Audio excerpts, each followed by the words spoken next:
I'm sorry, but we can't just give out rooms to anyone who walks in, hotel manager Edward Larson said, his voice dripping with condescension as he pushed Lauren's credit card back across the marble counter, especially not our premium suites. Those words echoed through the grand lobby of the Monarch Hotel as a circle of staff formed around them.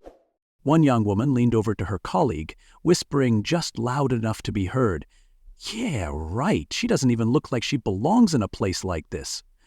Laughter rippled through the group as Lauren, the undercover black CEO, stood there, dignity intact, but humiliation mounting by the second. What these employees didn't know was about to change everything about their careers, their lives, and this hotel forever, when the woman they thought wasn't deserving of a room in their precious hotel revealed who she really was. Have you ever been judged before someone even knew your name or who you are? This story gives the most satisfying example of instant karma you'll see this year, and if you believe everyone deserves to be treated with respect, regardless of their skin color, their appearance, or what someone assumes about them, comment "Dignity Matters" and hit that subscribe button right now. Lauren Carter stands in the gleaming lobby of the Monarch Hotel, her caramel-colored trench coat still damp from the light spring rain outside. At 42, she carries herself with the quiet confidence of someone who has faced countless boardrooms and broken numerous glass ceilings. Behind designer glasses, her keen eyes take in every detail of the luxury hotel's grand entrance, the marble floors, crystal chandeliers, and the subtle yet unmistakable signs of the five-star service the Monarch is known for. But today, Lauren isn't here as the CEO of Pinnacle Hospitality Group, the company that owns this very hotel and 17 others across the country. No, today she's here incognito, dressed in jeans and a simple black turtleneck, her natural hair styled in a modest twist rather than her usual polished look. The gold-embossed business cards that identify her as the woman responsible for a $4,800,000,000 0 cents hospitality empire remain tucked away in her apartment across town. For 3 months, Lauren has been receiving troubling guest satisfaction reports from the Monarch, their flagship property in downtown Chicago. The numbers showed something concerning. While overall scores looked impressive, digging deeper revealed a disturbing pattern. Guests of color consistently reported colder service, longer wait times, and a subtle feeling of being unwelcome. As the first black woman to head Pinnacle Hospitality, Lauren had faced enough discrimination in her 20-year climb to recognize the signs. "These aren't just statistics," she had told her executive team last week. "These are real people feeling unwelcome in my hotels, and I need to see it for myself." So, here she stands, purposely understated, pulling a modest carry-on suitcase, blending in with the typical business travelers that frequent the Monarch. She observes the front desk staff for 15 minutes, watching as a white businessman in an expensive suit is greeted warmly and checked in within moments. An Asian couple waits longer, their questions answered with noticeably less enthusiasm. A Latino family with children is directed to the far end of the counter, away from the more prominent central check-in stations. Lauren's heart sinks. The data wasn't lying. With a deep breath, she approaches the front desk, her reservation confirmation ready on her phone. She's about to experience firsthand what so many customers have tried to tell her through those survey responses. What happens next will change everything about the Monarch Hotel forever. "Next guest, please," calls a front desk agent named Samantha.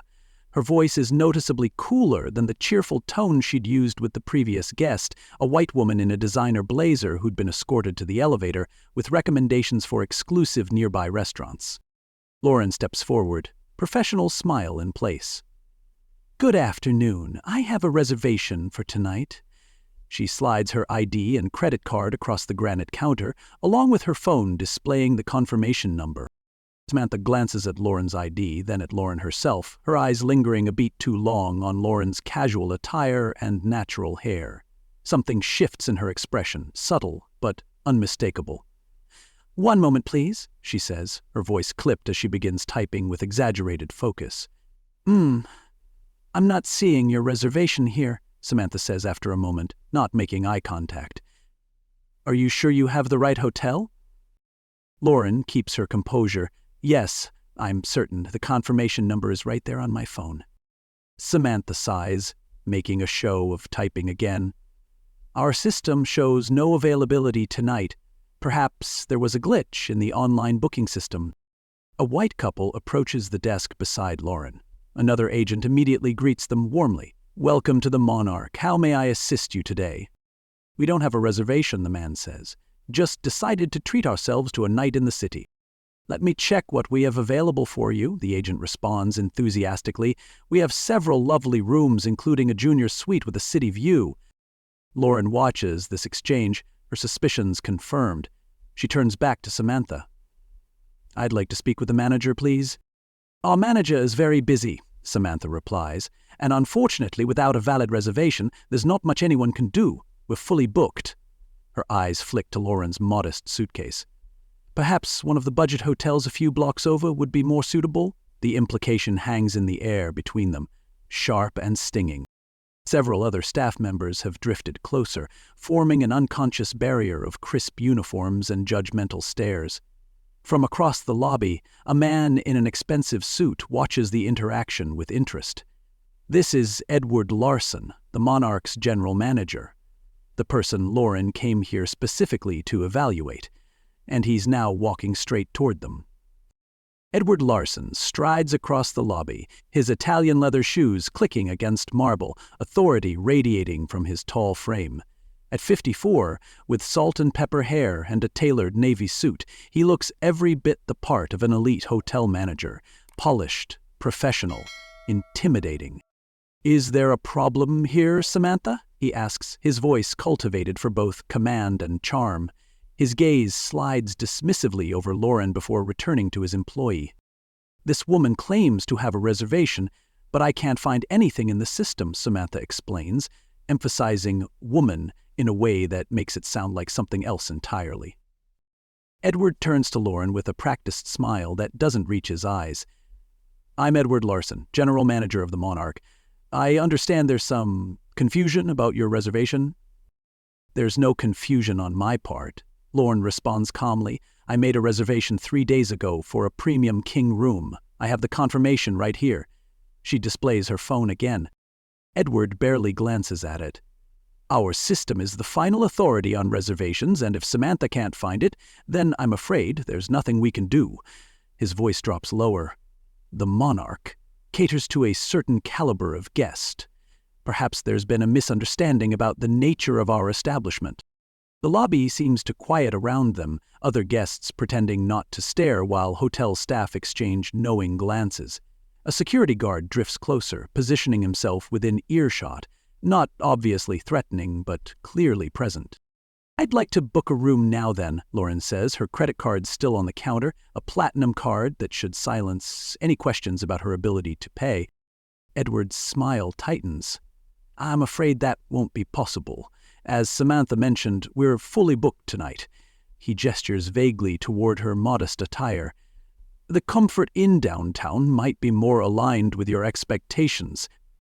From a nearby desk, Lauren overhears another agent cheerfully telling a walk-in white couple, yes, we have several rooms available tonight. Would you prefer city or river views? The double standard couldn't be more blatant if they put up a sign. Lauren feels a familiar tightness in her chest, the same sensation she's experienced countless times throughout her career. That moment when someone underestimates you, dismisses you, reduces your entire existence to a stereotype. Mr. Larson, Lauren says, her voice steady despite the humiliation burning in her chest. Are you refusing me service because I'm black? The question lands like a physical blow in the pristine lobby. Several guests turn to stare openly now. Edward's face flushes with anger. How dare you? He hisses, leaning closer. I'm going to have to ask you to leave the premises immediately before I call security. We reserve the right to refuse service to anyone who becomes disruptive. Lauren doesn't move. Instead, she reaches for her phone and makes a call. Hello, this is Lauren Carter, she says into the phone, her voice taking on a different timbre, authoritative, executive, unmistakably in command. Edward crosses his arms, unmoved by what he assumes is a bluff. Behind him, several staff members have gathered, watching the confrontation with varying degrees of discomfort and morbid fascination. "Yes, I'm still at the Monarch," Lauren continues, maintaining eye contact with Edward. "Yes, that's correct. I need you here, now." Edward smirks, signaling to the security guard. "Ma'am, I won't ask you again. Please leave the premises before we're forced to escort you out." Lauren ends her call and stands her ground, dignity intact despite the public humiliation. The wall clock ticks loudly, marking each second of the tense standoff. It's 3:17 p.m., a time that will be recorded in numerous termination documents in the hours to come. The grand entrance doors swing open, and a striking woman in her 50s strides purposefully into the lobby. This is Deborah Mitchell, Chief Operations Officer of Pinnacle Hospitality Group. Her expression is thunderous as she takes in the scene before her. "Stop this immediately," Deborah commands, her voice ringing through the marble lobby. Edward turns, irritation flashing across his face at this new interruption. "Excuse me, but this doesn't concern—" "Do you have any idea who this is?" Deborah cuts him off, gesturing toward Lauren. The question hangs in the air. Edward glances at Lauren, then back at Deborah, confusion gradually giving way to the first inkling of dread.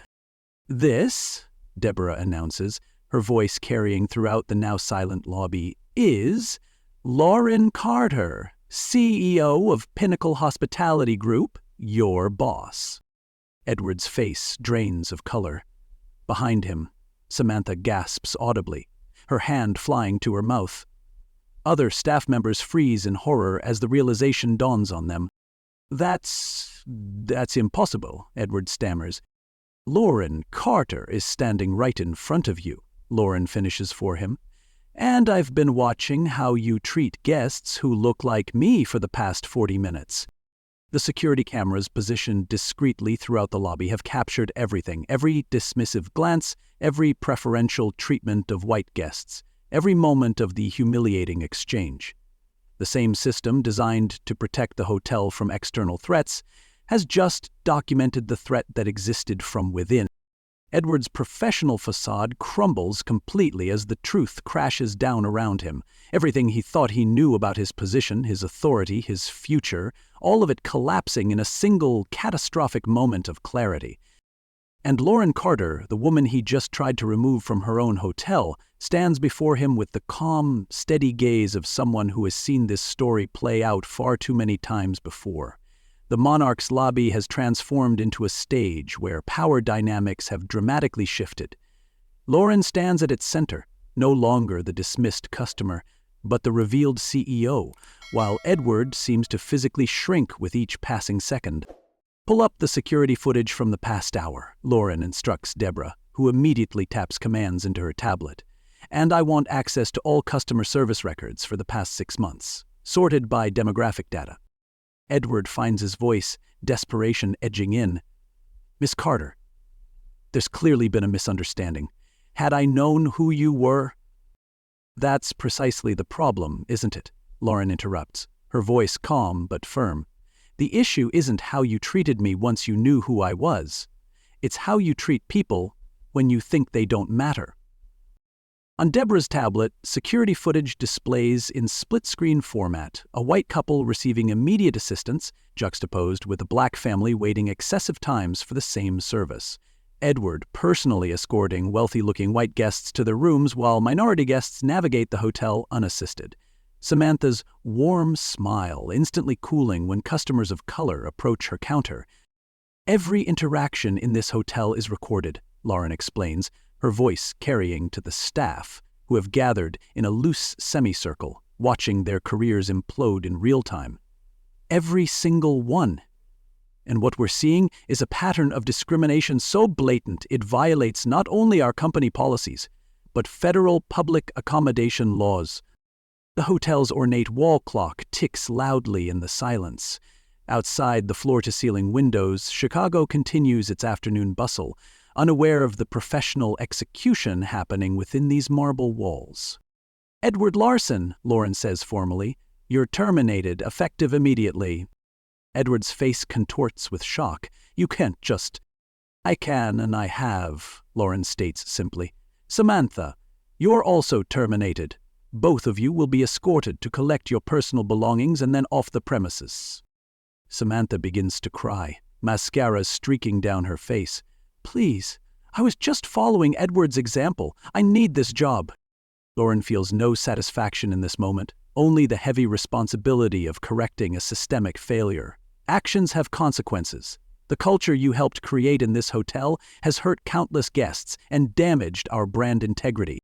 From across the lobby, a middle-aged black woman who had been waiting patiently nods in quiet vindication. A Latino family exchanges knowing glances. For them, this scene represents something rarely witnessed: accountability in real time. As hotel security, looking deeply uncomfortable with their new assignment, approaches to escort the terminated employees to collect their belongings, Lauren addresses the remaining staff. What happened today isn't just about two individuals making poor choices, she begins. It's about a culture that allowed those choices to seem acceptable.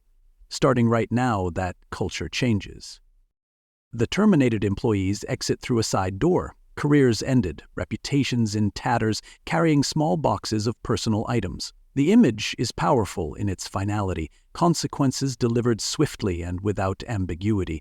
And as Lauren turns to address the shocked staff who remain, the message is unmistakable. A new era has begun at the Monarch Hotel. Dawn breaks over Chicago's skyline 3 days later, golden light streaming through the windows of the Monarch Hotel's grand ballroom. What was once a space for elite galas has been transformed into a training center. Every available staff member, from housekeepers to front desk agents to restaurant servers, sits in rows of chairs, faces somber yet attentive. Lauren stands at the front, no longer in casual clothes but in a tailored burgundy suit that speaks of authority without pretension. Beside her is Deborah and a new face, James Thompson, a respected diversity consultant whose firm specializes in hospitality. What happened 3 days ago was a failure on multiple levels, Lauren begins, her voice carrying to every corner of the room. But it was also an opportunity, one we're going to use to make the Monarch the genuinely welcoming establishment it claims to be. On large screens behind her, data from guest satisfaction surveys displays in stark visual format, broken down by guest demographics. The disparities are impossible to ignore. This isn't about politics or being woke, Lauren continues, addressing the tension visible on some faces. This is about business excellence. When we fail to serve all guests equally, we're failing at the very foundation of hospitality, and that stops today. She outlines the comprehensive changes effective immediately: a new management structure, mandatory training for all staff, mystery shoppers from diverse backgrounds, performance metrics tied directly to equitable service, and a direct feedback line for guests who experience discrimination. In the back row sits Jamal, a young black man who had been working as a bellhop when Lauren arrived days ago. He had watched the entire confrontation, saying nothing but seeing everything. Now, as Lauren speaks about creating pathways to leadership for overlooked talent, his posture straightens imperceptibly. Some of you might be wondering about the general manager position, Lauren says. I'd like to introduce Sofia Alvarez, formerly the assistant manager at our San Francisco property. A confident Latina woman in her late 30s stands to moderate applause. What the staff doesn't know is that Sofia was once denied a room at this very hotel despite her executive status with the company, an experience she shared with Lauren months ago that helped spark this overhaul. Throughout the day, teams rotate through workshops led by James. Role-playing scenarios force uncomfortable conversations into the open. Some staff members become defensive, others tearful as they confront implicit biases they hadn't recognized in themselves. By afternoon, something subtle begins to shift. In small group discussions, a front desk agent admits to profiling guests by appearance when assigning rooms. A veteran concierge acknowledges recommending different restaurants based on customers' race rather than their stated preferences. I never thought of it as racism, he says quietly. I just thought I was matching people with what they'd like. That's exactly how bias works, James explains without judgment. It feels like common sense until someone asks you to examine why those assumptions felt so natural. As dusk falls over Chicago, the Monarch Hotel staff disperses, carrying something weighty yet valuable, the uncomfortable awareness that begins transformation. Not everyone is convinced, but seeds have been planted, and watching them leave, Lauren knows this is just the beginning. 6 months later, Lauren Carter stands in the back of the Monarch's lobby once again, dressed incognito in jeans and a simple blazer. But this time, she's not here to expose discrimination. She's here to witness transformation. The difference is immediately apparent. At the front desk, a diverse team of staff members greets each guest with identical warmth and efficiency. The subtle choreography of discrimination, the unconscious sorting of who deserves attention and who doesn't, has been replaced by a choreography of inclusion. Above the front desk hangs a discreet but unmistakable sign. The Monarch Hotel is committed to serving all guests with equal respect and excellence. If your experience falls short of this standard, please call this number. Below is Lauren's direct office line. As Lauren watches, an elderly black couple approaches the front desk. The husband moves slowly with a cane, looking somewhat out of place among the business travelers and tourists with designer luggage. 6 months ago, they might have been subtly directed to a less visible check-in station or faced additional verification of their reservation. Today, they're greeted by a front desk agent who steps around the counter to offer the gentleman a chair while processing their check-in. When they mention it's their 50th anniversary, the agent immediately arranges a complimentary upgrade and champagne service, the same courtesy Lauren had watched a white couple receive that fateful day 6 months earlier. Small moments, but revolutionary in their normalcy. Lauren's phone vibrates with a notification. The latest guest satisfaction data has come in, showing the Monarch scores now consistent across all demographic categories and higher overall than they've ever been. It turns out treating everyone with dignity isn't just moral, it's good business. Lauren smiles to herself. The incident that could have been a PR nightmare has instead become a catalyst for industry-wide change. 5 other Pinnacle properties have now undergone similar transformations, with plans for all 18 hotels in the coming year. The Monarch Hotel still stands as a symbol of luxury and excellence, but now it stands for something else too. Proof that change is possible, that accountability matters, and that sometimes the most powerful words in business are simply, "I'm sorry, but that's not who we are anymore." If this story resonated with you, if you believe everyone deserves to be treated with dignity, regardless of appearance, hit subscribe and share this video. Real change happens when we refuse to accept discrimination as normal, whether we're CEOs or everyday customers. Hit the subscribe button and comment "Respect first" if you're committed to calling out bias when you see it.